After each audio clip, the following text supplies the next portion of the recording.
सभी YouTube के दर्शकों और भक्तों को मेरा सादर प्रणाम। अभी हम पिछले अपना जो एपिसोड था गीता में डाला था, उसमें हम करण निरपेक्ष, साधन करण निरपेक्ष और साधारण करण सापेक्ष दो शैली के बारे में बताया था, जिसमें शरीर का प्रयोग करके, शरीर की अवस्थाओं को प्रयोग करके जो ईश्वर की प्राप्ति करने की कोशिश करते हैं तो वो साधन करण सापेक्ष शैली होती है। और साधन करण निरपेक्ष शैली सबके लिए समान रूप से उपयोगी है, क्योंकि इसमें किसी विशेष योग्यता, परिस्थिति आदि की आवश्यकता नहीं है। इस शैली में केवल परमात्मा की प्राप्ति की उत्कट अभिलाषा होने से ही तत्काल जड़ता से संबंध विच्छेद होकर नित्य प्राप्त परमात्मा स्वरूप अनुभव हो जाता है। जैसे कितने ही वर्षों का अंधेरा हो, एक दियसलाई जलाते ही वह नष्ट हो जाता है, ऐसी ही जड़ता का साथ कितना ही पुराना हो, अनंत जन्मों का हो, संबंध हो, परमात्मा की उत्कट अभिलाषा होते ही वह मिट जाता है। क्षण में, जिसको बोलते हैं क्षण में, क्षणे तुष्टा क्षणे तुष्टा तुष्टा तुष्टा क्षणे क्षणे, अगर हम इसका सदुपयोग कर ले जाएँ तो उस चीज़ को, अगर भक्ति उसी भाव में हमारे अंदर आ जाए कि क्षण में भक्ति पैदा हो जाए, प्रभु के प्रति उत्कट अभिलाषा पैदा हो जाए, तो इसलिए उत्कट अभिलाषा कारण सापेक्षता से होने वाली समाधि से भी ऊंची चीज़ है। ऊंची से ऊंची निर्विकल्प समाधि हो, उससे भी व्युत्थान होता है और व्यवहार होता है, अर्थात समाधि का आरंभ भी है और अंत भी है। जब तक आरंभ और अंत होता है तब तक जड़ता के साथ संबंध है। जड़ता से संबंध विच्छेद होने पर साधक आरंभ और अंत नहीं होता, प्रत्युत परमात्मा के नित्य योग का अनुभव हो जाता है, भगवान से जुड़ जाता है। और जुड़ने से जो सुपर पावर हाउस है उससे हम जुड़ जाते हैं, वो एनर्जी हमें प्राप्त होने लगती है, वो आध्यात्मिक ऊर्जा से हम भर जाते हैं और हम ऊंचाइयों पर, आध्यात्मिक ऊंचाइयों पर चढ़ने लगते हैं। वास्तव में देखा जाए तो परमात्मा से हमारा वियोग कभी हुआ ही नहीं था और संभव भी नहीं है। केवल संसार से माने गए संयोग के कारण परमात्मा से वियोग प्रतीत होता है या हो रहा है। संसार से माने हुए संयोग का त्याग करते ही परमात्म तत्व के अभिलाषी मनुष्य को तत्काल नित्य योग अनुभव हो जाता है और उसमें उसकी स्थायी स्थिति हो जाती है। अतः अंतःकरण की शुद्ध करने की आवश्यकता भी करण सापेक्ष शैली में ही है ना। कहते हैं ना, अंतःकरण पहले पवित्र करो, उसके बाद परमात्मा की प्राप्ति के लिए प्रयास करो। करण निरपेक्ष शैली में नहीं है। जैसे कलम बढ़िया होने से लिखाई तो बढ़िया हो सकती है, पर लेखक बढ़िया नहीं हो जाता। ऐसे ही कर्ण, अंतःकरण शुद्ध होने से क्रियाएं तो शुद्ध हो सकती हैं, पर कर्ता शुद्ध नहीं हो जाता। कर्ता शुद्ध होता है अंतःकरण से संबंध विच्छेद होने से, क्योंकि अंतःकरण से अपना संबंध मानना ही मूल अशुद्धि है। नित्य प्राप्त परमात्मा के साथ जीव का नित्य योग स्वतः सिद्ध है। प्रयास करने की जरूरत नहीं है, केवल मानने की जरूरत है, उत्कट अभिलाषा होने की जरूरत है। अतः उसके प्राप्ति के कारण अपेक्षा नहीं है, केवल उधर दृष्टि डालनी ही है। जैसे श्री रामचरितमानस में कहा है, शंकर सहज स्वरूप तुम्हारा, शंकर सहज स्वरूप सम्हारा। तो अर्थात भगवान शंकर ने अपने सहज स्वरूप को संभाला, उसकी तरफ दृष्टि डाली। संभाली चीज़ वह होती है जो पहले से ही हमारे पास होती है। और कि ऐसे ही दृष्टि डालने मात्र से नित्य योग का अनुभव हो जाता है। मतलब इसकी सहजता के ऊपर बताया, कितना सहज है। और जितना हम क्लिष्ट भाव में चले जाते हैं तो हमारी और क्लिष्टता बढ़ती जाती है और हम उस सहज भाव से दूर होते जाते हैं, परमात्मा से दूर होने लगते हैं। परंतु सांसारिक सुख की कामना, आशा और भोग कारण उधर दृष्टि डालने में, उसका अनुभव करने में हमें कठिनाई महसूस होती है। हम सोचते हैं कि हम परमात्मा के इतने सहज भाव से क्यों नहीं जुड़े हुए, क्योंकि हम उन भोग ऐश्वर्य की में इतने डूब जाते हैं कि हमें परमात्मा का चिंतन बड़ा कठिन महसूस होने लगता है। अगर किसी कारण से खास विवेचन से उधर दृष्टि चली भी जाए तो उसका स्थायी रहना बड़ा कठिन है। मान लीजिए भगवान की तरफ चली भी गई और आपका जुड़ाव नहीं है, आपके उत्कट अभिलाषा नहीं है, तो जो कृत्रिम साधन हैं उनसे ईश्वर की तरफ परमानेंट रिलेशन होने में संभव नहीं है, कठिनाई रहेगी। कारण कि नाशवान पदार्थ जो प्रियता भीतर में बैठी हुई है, वह प्रियता भगवान के स्वतः सिद्ध संबंध को समझने नहीं देती, है ना। स्वतः सिद्ध संबंध है तो क्या होगा, पहले जो हमने ईश्वर से ज़्यादा प्रेम जिन वस्तुओं कर रखा है जो कि वास्तव में उस योग्य हैं नहीं, जब तक हम उनसे हटेंगे नहीं, दूर नहीं हटेंगे, तब तक स्वयं सिद्ध परमात्मा हमारे पास नहीं आएंगे। हाँ, अगर उत्कट अभिलाषा जागृत हो जाए तब तत्व का अनुभव कैसे हो, तो इस अभिलाषा में यह ताकत है कि संसार की आसक्ति का नाश कर देगी। जैसे कहें कि भाई हमारी उत्कट अभिलाषा हो, यह प्राप्त कैसे करें प्रभु, रास्ता बताओ, तो इसमें इतनी शक्ति है कि इसके सामने फिर माया नहीं ठहर पाती है, फिर ना ये योग माया में कन्वर्ट हो जाती है। गीतोक्त कर्मयोग, ज्ञान योग, भक्ति योग तीनों ही साधन करण निरपेक्ष अर्थात स्वयं होने वाले हैं। कौन कौन से? कर्मयोग, ज्ञान योग और भक्ति योग तीनों ही करण निरपेक्ष अर्थात स्वयं में होने वाले हैं। मतलब इनको के लिए कोई प्रयास अलग से नहीं करना पड़ता, इंद्रियगत प्रयास की जरूरत नहीं है ना, दैवीय प्रयास की जरूरत पड़ती है। दैवीय प्रयास जब हम इंद्रियगत प्रयास से ऊपर उठ जाते हैं तो हमें स्वतः प्राप्त होने लगता है। कारण कि क्रिया और पदार्थ अपने और अपने लिए नहीं है, प्रत्युत दूसरों और दूसरों की सेवा करने के लिए हैं। मैं शरीर नहीं हूँ और यह शरीर मेरा नहीं है। फिर कहते हैं मैं भगवान का हूँ और भगवान मेरा है। ये चीज़ें हमें अपने स्टेटमेंट पक्का करना पड़ेगा मन से कि हम आखिर कौन सा मंत्र लेके चलें, कौन सा मंत्र को अभ्यास में डालें। इस प्रकार विवेकपूर्व किया हुआ विचार तथा मान्यता कर्ण सापेक्ष अभ्यास नहीं है, क्योंकि इसमें जड़ता से संबंध विच्छेद है। अतः कर्मयोग में स्वयं की जड़ता का त्याग करता है और ज्ञान योग स्वयं को स्वयं से जानता है और भक्ति योग में स्वयं ही भगवान के शरण होता है। गीता के इस साधक संजीवनी में हमने साधन कर्ण निरपेक्ष और साधन कारण सापेक्ष दो शैलियों के बारे में जानने की कोशिश की। और थोड़ा सा हम आगे चलें, गीता को और जानने की कोशिश करें तो भगवत गीता को गीतोपनिषद भी कहा जाता है। यह वैदिक ज्ञान का सार है और वैदिक साहित्य का सर्वाधिक महत्वपूर्ण उपनिषद है। भगवान कहते हैं सर्वधर्मान परित्यज्य मामेकम शरणं व्रज अहम त्वाम सर्व पापेभ्यो मोक्षयिष्यामि मा शुचः। अर्जुन को समझाते भी हैं, कहते हैं कर्मण्येवाधिकारस्ते मा फलेषु कदाचन मा कर्मफल हेतुर्भू मा ते संगोस्त कर्मणि। फिर कहते हैं ज़्यादा और उसको विस्तार में ले जाते हैं, कहते हैं जातस्य ध्रुवं मृत्यु ध्रुवं जन्म मृत्यस्य च तस्मात् अपरिहार्यर्थे न तुम शोचित मदहसि। बिल्कुल ऑब्जेक्टिविटी लाना चाहते हैं। तो ये जो उपनिषद है, जो गीतोपनिषद है, ये महत्वपूर्ण उपनिषद है। निस्संदेह भगवत गीता पर अंग्रेजी भाषा में अनेक भाष्य प्राप्त हुए, लेकिन उनमें वो चीज़ नहीं आ पाती। भगवत गीता का मर्म भगवत गीता में ही व्यक्त है। इस प्रकार से यदि हमें किसी औषधि विशेष का सेवन करना पड़ता है तो उसमें लिखे हुए निर्देशों को मानना ही पड़ेगा, है ना। चिकित्सकों के निर्देश को मानना पड़ता है, न कि मित्रों के। मित्र तो हमारे हैं और वह भला भी चाहते हैं, लेकिन क्या वो दवाई के बारे में भला कर सकते हैं? क्योंकि उसके लिए विशेष ज्ञान की ज़रूरत पड़ती है। निस्संदेह भगवान शब्द कभी किसी भी अत्यंत शक्तिशाली व्यक्ति या किसी शक्तिशाली देवता के लिए प्रयुक्त होता है, और यहाँ पर भगवान शब्द निश्चित रूप से भगवान श्री कृष्ण को एक महान पुरुष के रूप में सूचित करता है। किंतु साथ ही हमें यह जानना होगा कि भगवान श्री कृष्ण पूर्ण पुरुषोत्तम भगवान हैं। जैसा कि शंकराचार्य, रामानुजाचार्य, माधवाचार्य, निम्बार्क स्वामी, श्री चैतन्य महाप्रभु, भारत के वैदिक ज्ञान के अन्य विद्वान आचार्यों ने पुष्टि की है।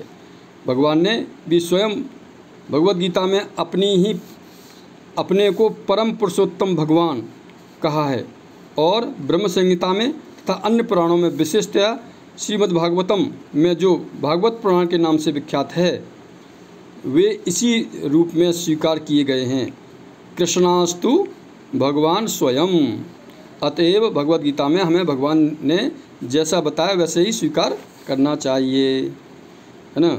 4th अध्याय में भागवत गीता 1 से लेकर 3 तक श्लोक में कहते हैं, इमं विवस्वते योगम प्रोक्तवाहन अहम अव्ययम विवस्वन स्वान्वये प्राह मनुरिक्ष्वाक अब्रवीत एवं परंपरा प्राप्तिमिमं राजर्षयो विदुः सह कालेन है महता योगो नष्टः परंतपः स एवायं मया तेद्यम योगम प्रोक्तम पुरातनः भक्तोसि मे सखा चेति रहस्यम हेत उद्यतम। मतलब कहते हैं कि इक्ष्वाकु जिसकी परंपरा क्या रही है, किस तरह से ये ट्रांसफ़र हुआ है, किस तरह से ये हस्तांतरित हुआ है। यहाँ पर भगवान अर्जुन को सूचित करते हैं कि श्रीमद् भगवत गीता को कि यह पद्धति, योग पद्धति सर्वप्रथम सूर्यदेव को बताई गई थी। सूर्यदेव ने मनु को बताया, मनु ने इसे इक्ष्वाकु को बताया और इसका गुरु परंपरा द्वारा यह योग पद्धति एक वक्ता से दूसरे वक्ता तक पहुंचती रही, लेकिन कालांतर में छिन्न भिन्न हो गई। भगवान पर फलस्वरूप भगवान को इसे फिर से बताना पड़ रहा है, इस बार अर्जुन को कुरुक्षेत्र में के युद्ध स्थल में। वे अर्जुन से कहते हैं कि मैं तुम्हें यह परम रहस्य इसलिए प्रदान कर रहा हूँ क्योंकि तुम मेरे परम भक्त और परम मित्र हो। इसका तात्पर्य यह है कि भगवत गीता ऐसा ग्रंथ है जो विशेष रूप से भगवत भक्तों के लिए ही है, भगवत भक्तों के निमित्त है। आध्यात्मवादियों की 3 श्रेणियां हैं, ज्ञानी, योगी तथा भक्त, या निर्विशेषवादी, ध्यानी और भक्त। यहाँ पर भगवान अर्जुन से स्पष्ट कहते हैं कि वे इसी नवीन परंपरा, गुरु परंपरा का प्रथम पात्र बना रहे हैं उसको, क्योंकि प्राचीन परंपरा खंडित हो गई थी। अतएव भगवान की इच्छा थी कि सूर्यदेव से चली आ रही विचारधारा की दिशा में अन्य परंपरा स्थापित की जाए और उनकी यह इच्छा थी कि उनकी शिक्षा का वितरण अर्जुन द्वारा नए सिरे से हो। वे चाहते थे कि अर्जुन भगवत गीता ज्ञान का प्रामाणिक विद्वान बने। अतएव हम देखते हैं कि भगवत गीता का उपदेश अर्जुन को विशेष रूप से दिया गया क्योंकि अर्जुन भगवान का भक्त है, प्रत्यक्ष शिष्य है तथा घनिष्ठ मित्र था। अतएव जिस व्यक्ति में अर्जुन जैसे गुण पाए जाते हैं वह गीता को सबसे अच्छी तरह से समझ सकता है। कोई विद्वान होने की ज़रूरत नहीं है, कोई बहुत बड़ा पढ़ा लिखा होने की ज़रूरत नहीं है, केवल भक्त होने की ज़रूरत है। कहने का तात्पर्य यह है कि भक्त को भगवान से प्रत्यक्ष रूप से संबंधित होना चाहिए, प्रत्यक्ष रूप से, खान में पीन में, है ना। ज्यों ही कोई भगवान का भक्त बन जाता है त्यों ही उसका सीधा संबंध भगवान से हो जाता है। यह अत्यंत विशद विषय है, लेकिन संक्षेप में बताया जा सकता है कि भक्त और भगवान के मध्य 5 प्रकार के संबंध हो सकता है। कौन कौन से हो सकते हैं 5? कोई निष्क्रिय अवस्था में भक्त हो सकता है, कोई सक्रिय अवस्था में भक्त हो सकता है, कोई सखा रूप से भक्त हो सकता है, कोई माता और पिता के रूप में भक्त हो सकता है, कोई दंपत्ति प्रेमी के रूप में भक्त हो सकता है। रामायण में भी कहा है ना, दशरथ ने भी भक्ति की थी भगवान की, जटायु ने भी मुक्ति, जटायु को भी मिलती है ना, बाली को भी मुक्ति मिलती है। तो मुक्ति को भी वहाँ पर अलग अलग तरीके से बताया गया। इसी तरह से यहाँ पर भक्तों की श्रेणी को बताया गया। अर्जुन का कृष्ण से संबंध सखा रूप में था। निस्संदेह इस मित्रता साख्य भाव तथा भौतिक जगत में प्राप्त मित्रता से आकाश पाताल का अंतर है। यह दिव्य मित्रता है जो हर किसी को प्राप्त नहीं हो सकती है।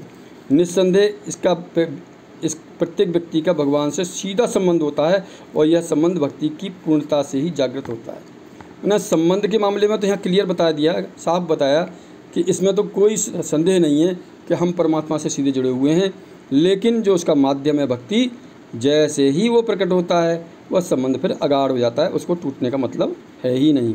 अपितु हम भगवान के साथ शाश्वत संबंध को भी भुला चुके हैं।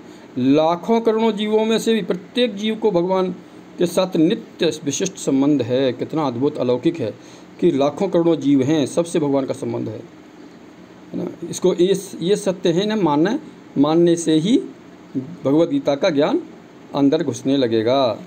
यह स्वरूप कहलाता है। भक्ति योग की प्रक्रिया द्वारा यह स्वरूप जागृत किया जा सकता है, तब यह अवस्था स्वरूप सिद्ध कहलाती है। यह स्वरूप की अर्थात स्वाभाविक या मूल स्थिति की है, पूर्णता कहलाती है। अतएव भगवान भक्त था अतएव अर्जुन जो था भक्त था और मैत्री में वह भगवान के संपर्क में था। और हमें इस प्रकार विशेष ध्यान देना चाहिए कि अर्जुन ने भगवत गीता को किस तरह से ग्रहण किया। इसका वर्णन 10वें अध्याय के 12 और 14वें श्लोक में इस प्रकार हुआ है। परम ब्रह्मं परम धामं पवित्रं परमं भवान पुरुषं शाश्वतं दिव्यमादिदेवमजं विभुम् आहुस्त्वां ऋषयः सर्वे देवर्षि नारदस्तथा हसितो देवलो व्यासः स्वयं चैव ब्रवीष मे सर्वमेतं धृतं मन्ये यन्मां वदसि केशव नहि ते भगवन् व्यक्तिं विदुर्देव न दानवः, न तो दानव और न ही देव आपको प्रभु समझ पाते हैं। और केवल मैं ही आपकी प्रशंसा नहीं कर रहा, आपकी प्रशंसा करने वाले में कौन कौन लोग हैं। अर्जुन ने कहा कि आप भगवान परम धाम परम सत्य, आप शाश्वत दिव्य आदि पुरुष अजन्मा और महानतम हैं। नारद असिद्ध देवल और व्यास जैसे समस्त महामुनि आपके विषय में इस सत्य की पुष्टि करते हैं और आप स्वयं मुझसे इसी घोषणा कर रहे हैं। हे कृष्ण, आपने जो कुछ कहा है उसे पूर्णता से मैं सत्य मानता हूँ। हे प्रभु, न तो देवता न असुर ही आपके व्यक्तित्व को समझ सकते हैं। भगवान से भगवत गीता सुनने के बाद अर्जुन ने कृष्ण को परम ब्रह्म स्वीकार कर लिया। प्रत्येक जीव ब्रह्म है, लेकिन परम पुरुषोत्तम भगवान परम ब्रह्म हैं। परम धाम का अर्थ है कि वे सबों के परम आश्रय या धाम हैं। पवित्रम का अर्थ है कि वे शुद्ध हैं और भौतिक कलमश से अरंजित हैं। पुरुषम का अर्थ है कि वे परम भुक्ता हैं। बिन पग चलें सुनहि बिन काना और बिन कर कर्म करें विदनाना, बिन वाणी वक्ता बड़जोगी। तो ये क्या है, ये बताते हैं परम भुक्ता हैं, है ना, सब कुछ वही भोग करते हैं। जैसे महाभारत में कहा गया था कि केवल सुदर्शन चल रहा था, बाकी लोग अपने अपने को कह रहे थे ये मैंने मारा, उसको मैंने मारा, ये मैंने कर्म किया, ये गांडीव से बाण छोड़ा, अर्जुन का, कर्ण का, सभी का। लेकिन था क्या, देखने वाले ने बताया कि केवल और केवल सुदर्शन चल रहा था। तो परम भुक्ता हैं प्रभु, शाश्वतम हैं अर्थात सनातन हैं, दिव्यम अर्थात दिव्य, आदिदेव भगवान हैं, आजम माने अजन्मा हैं, बिन पग सुलें बिन पग चलें बिन सुन काना, बिन कर कर्म करें विदनाना। इसका मतलब क्या, अजन्मा है ना, कुछ न होते हुए भी सब कुछ करते हैं, अर्थात महानतम है। कोई यह सोच सकता है कि चूँकि भगवान कृष्ण अर्जुन के मित्र थे, अतएव अर्जुन यह सब चाटुकारिता के रूप में कह रहा था। लेकिन अर्जुन भगवत गीता के पाठकों के मन से इस बात का संदेह को दूर करने के लिए अगले श्लोक में इसकी प्रशंसा करता है, पुष्टि करता है। वह कहता है कि कृष्ण को मैं ही भगवान नहीं मानता, अपितु नारद असित देवल व्यासदेव जैसे महापुरुष भी स्वीकार करते हैं। ये सब महापुरुष हैं जो समस्त आचार्यों द्वारा स्वीकृत वैदिक ज्ञान का वितरण प्रचार करते हैं। अतएव अर्जुन कृष्ण से कहता है कि वो जो कुछ भी कहते हैं उसे वह पूर्ण सत्य मानता है। सर्वमेत धृतम मन्ये, आप जो कुछ कहते हैं उसे मैं सत्य मानता हूँ। अर्जुन यह भी कहता है कि भगवान के व्यक्तित्व को समझ पाना बहुत कठिन है, यहाँ तक कि बड़े बड़े देवता भी उन्हें नहीं समझ पाते। अतएव मानव भक्त बने बिना भगवान श्री कृष्ण को कैसे समझ सकता है। पहले भक्ति होना पहला कंडीशन है। अतएव भगवत गीता को भक्ति भाव से ग्रहण करना चाहिए। किसी को यह नहीं सोचना चाहिए कि वह कृष्ण के तुल्य है, भगवान के बराबरी। बहुत से लोग कहने लगते हैं कि हम भी अहम ब्रह्मास्मि, है ना। तो ब्रह्मास्मि का मतलब ये नहीं कि आप ब्रह्म हो गए, क्योंकि आप अपने शरीर के अलावा दूसरे के बारे में जानते भी नहीं हैं, जबकि परमात्मा सबके शरीर के बारे में सब अवस्थाओं में जानते हैं और सब अवस्थाओं से जानते हैं, तो इसलिए उसको निकाल के लाने में भी सक्षम होते हैं। नहीं यह सोचना चाहिए कि कृष्ण सामान्य पुरुष हैं या कि एक महानतम व्यक्ति हैं। भगवान कृष्ण साक्षात पुरुषोत्तम भगवान हैं। अतएव भगवत गीता के कथानुसार या भगवत गीता को समझने का प्रयत्न करने वाले अर्जुन के कथानुसार हमें सिद्धांत रूप से कम इतना तो स्वीकार कर लेना चाहिए कि भगवान श्री कृष्ण भगवान हैं, और इसी विनीत भाव से हम भगवत गीता को समझ सकते हैं। जब तक कि कोई भगवत गीता का पाठ विनम्र भाव से नहीं करता, तब तक उसे समझ पाना अत्यंत कठिन है, क्योंकि यह महान रहस्य है। ये विनम्रता तो अपने व्यवहारिक जीवन में भी है। जो जितना विनम्र होता है ना, उतना ही शिक्षा दीक्षा उसको अच्छी आती है। श्रद्धावान लभते ज्ञानम, इसीलिए कहा गया है। तो भगवत गीता क्या है? भगवत गीता का प्रयोजन मनुष्य को भौतिक संसार के अज्ञान से उबारना है। प्रत्येक व्यक्ति अनेक प्रकार की कठिनाइयों में फंसा रहता है। जिस प्रकार अर्जुन भी कुरुक्षेत्र के युद्ध करने के लिए कठिनाई में था, अर्जुन ने श्री कृष्ण की शरण कर ली। फलस्वरूप इस भगवत गीता का प्रवचन हुआ। न केवल अर्जुन वरन इस हम में से प्रत्येक व्यक्ति इस भौतिक अस्तित्व के कारण चिंताओं में से पूर्ण है। हमारा अस्तित्व ही अनिश्चितत्व के प्रवेश में है। वस्तुतः हमें अनिश्चितत्व से भयभीत नहीं होना चाहिए। हमारा अस्तित्व सनातन है, लेकिन हम किसी न किसी कारण से असत में डाल दिए गए हैं। असत का अर्थ उससे है जिसका अस्तित्व नहीं है। असत माने झूठ, झूठ का मतलब सत्य का ही अस्तित्व इस दुनिया में, झूठ का अस्तित्व नहीं है। कष्ट भोगने वाले अनेक मनुष्यों में केवल कुछ ही ऐसे हैं जो वास्तव में यह जानने की जिज्ञासु हैं कि वे क्या हैं, इस विषम परिस्थिति में क्यों डाल दिए गए हैं, आदि आदि। जब तक मनुष्य को अपने कष्टों के विषय में जिज्ञासा नहीं होती, तब तक उसे यह अनुभूति नहीं होती कि वह कष्ट भोगना नहीं, अपितु सारे कष्टों का हल ढूंढना चाहता है ना। कहते हैं कि कष्ट को सहने की शक्ति दें, है ना, भागने की नहीं, एस्केपिज्म की नहीं, बल्कि उनसे जूझने की, उनको जानने की, चाहे ज्ञान से जाने चाहे भक्ति से जाने। तब तक उसे सिद्ध मानव नहीं समझना चाहिए। मानवता तभी शुरू होती है जब मन से इस प्रकार की जिज्ञासा उदित होती है। ब्रह्मसूत्र में यह जिज्ञासा को ब्रह्म जिज्ञासा कहा गया है, अर्थात ब्रह्म जिज्ञासा आथा तो ब्रह्म जिज्ञासा। मनुष्य के सारे कार्यकलाप तब तक असफल माने जाने चाहिए जब तक वह परब्रह्म परमात्मा के स्वभाव के विषय में जिज्ञासा न करे। अतएव जो लोग यह प्रश्न करना प्रारंभ कर देते हैं कि वे क्यों कष्ट उठा रहे हैं या कहाँ से आए हैं और मृत्यु के बाद कहाँ जाएंगे, वे भगवद गीता को समझने वाले सुपात्र विद्यार्थी बन जाते हैं। निष्ठावान विद्यार्थी में भगवान के प्रति आदर भाव भी होना चाहिए। अर्जुन ऐसा ही विद्यार्थी था। तो यहाँ से इतना ही आज रखेंगे और मैं सभी से प्रार्थना करता हूँ कि मेरे चैनल को सब्सक्राइब करें और ध्यान से सुनें, और जो भी जिज्ञासा हो उसको कमेंट बॉक्स में लिखें। उसका निदान ढूंढते हैं, निकालते हैं, रामायण के थ्रू निकालें, चाहे कोई सुभाषित हो, जैसे कहते हैं विद्या विवादाय धनम मदाय शक्ति परेशाय परपीडनाय खलस्य साधो विपरीत में तत्ज्ञानाय दानाय च रक्षणाय। ऐसे ही कहते हैं ये शाम न विद्या न तपो न दानम ज्ञानम न शीलम न गुणो न धर्म ते मर्त्य लोके भुविभारे भूता मनुष्य रूपेण मृगयाश्चरन्ति। साहित्य संगीत कला विहीन साक्षात् पशु पुक्ष विषाणहीन तड़न्न खादन्न जीवमाना तदभागदेयम परमम पशुनाम।